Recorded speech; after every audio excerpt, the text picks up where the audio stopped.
Something massive is shaking Buckingham Palace tonight. For decades, whispers of scandal have echoed through those royal corridors, faint, protected, and brushed away. But now those whispers have turned into thunder. The story buried beneath layers of royal privilege is clawing its way to the surface, threatening to explode before the eyes of the entire world. Prince Andrew, Duke of York, once a symbol of royal honor, is now standing at the edge of a historic reckoning. For years, the monarchy's invisible shield kept him safe, but investigative author Andrew Lownie believes that shield is finally cracking. His best-selling book entitled Tore Through Palace Walls, and his new revelations could shatter what's left of the monarchy's secrecy. Lownie alleges that the palace not only ignored complaints but rewarded Andrew, even as scandals followed him across the globe. He says it wasn't just silence, it was protection. In his new discussion with Wootton on Outspoken, he exposes shocking claims, secret financial favors, questionable trade connections, and the haunting question, did Prince Andrew use his royal power for personal profit while the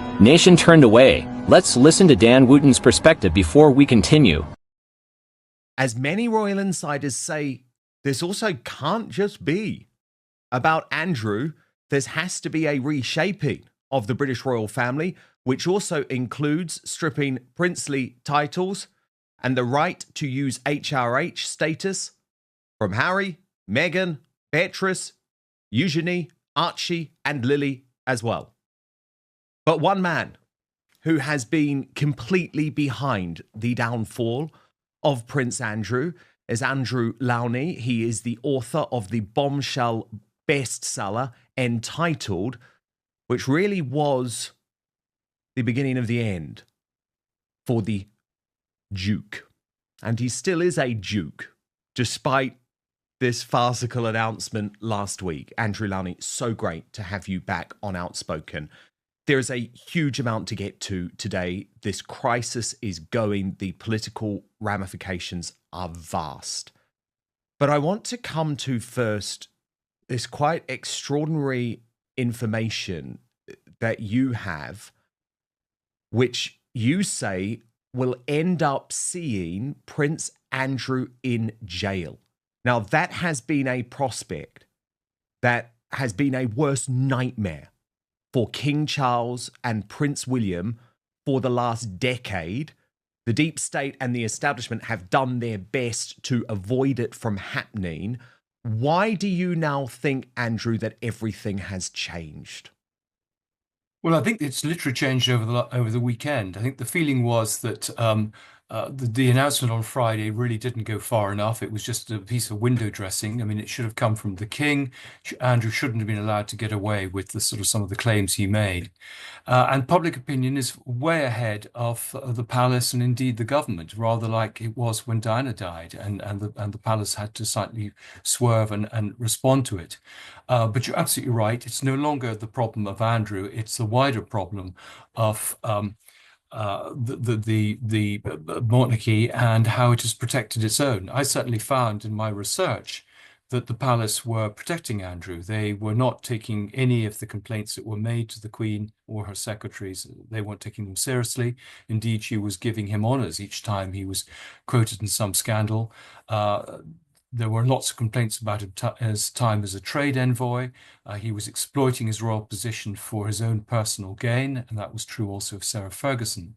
And yet again, nothing was done. And I think the feeling of hope was that basically a deferential press wouldn't address this, and they could sort of, the news agenda would allow them to move on. But I think the public are pretty fed up with that approach. I think William has clearly seen the huge reputational damage to the monarchy from Andrew, and that the body politic has been infected by his diseased limb. And I think politicians, though they've had the sort of three-line whip not to talk about it, are increasingly getting pressure from their constituents to actually say that there must be legislation to rid him of these titles. I mean, it was a farce. Nothing really changed for him on Friday night. It's perfectly easy to get rid of these titles. Queen Marguerite of Denmark got rid of 4 princely titles for her grandchildren. They're letters patent. There are plenty of MPs who would give parliamentary time to this. There's huge public support, I think about 80% support for it. So, but I think the titles are only one part of the story. And as you alluded, I think the real question is whether he should face charges. And I think the charges on the Epstein case are more difficult to sustain, I think because of the age of Virginia Giuffre when she was here. But I think there's certainly a case for misconduct in public office, not just by getting his police protection officer basically to smear Virginia Giuffre, but also his activities as a special trade advisor, representative. And there are plenty of occasions which I outline in the book where he shoehorned in meetings when he was meant to be promoting British trade to promote either Jeffrey Epstein's business interests or David Rowland's. There are plenty of instances where he took a commission, not because he was promoting British trade, he was actually promoting a Greek water company. And these should have been investigated. There are plenty of court cases where mysterious large sums of money found their way into his account, and indeed Sarah Ferguson and one of the daughters, which can't be explained. And so I think, if there's a proper investigation, I think they will find that there was financial corruption within not just a senior member of the royal family, but that was supported by the connivance of the institution itself. So I think we're in very serious territory here, probably the most serious royal crisis since 1936 and the abdication. Indeed, because the prospect of a trial could obviously overshadow the end of the reign of Charles III and the beginning of the reign of King William V.